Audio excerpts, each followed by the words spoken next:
Welcome to this Delft Stack tutorial video.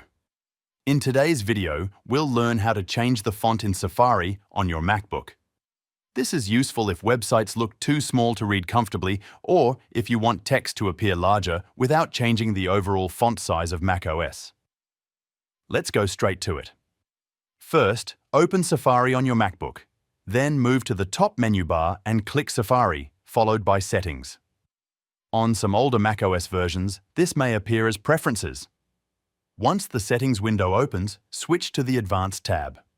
Here, scroll until you find the option called Never use font sizes smaller than. Enable the checkbox beside it. Now you can choose the minimum font size you want Safari to use on websites. Open the drop-down menu next to it and select a larger size like 14, 18, or even bigger, depending on your preference.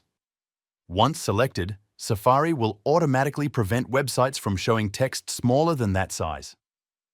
This makes web pages easier to read while keeping the rest of your MacBook settings unchanged.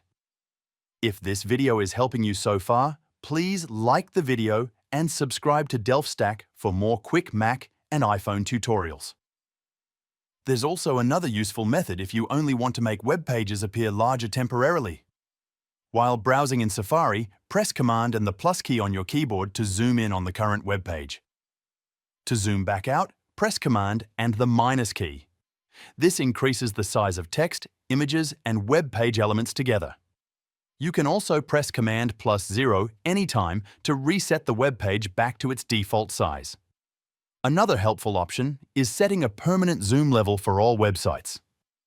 Click Safari in the menu bar, choose Settings, then open the Websites tab and select Page Zoom from the sidebar. At the bottom right corner, you can choose a default zoom percentage for all websites you visit in Safari. And that's it. You now know how to increase the minimum font size and adjust web page zoom settings in Safari on your MacBook. Thanks for watching this Delft Stack tutorial video.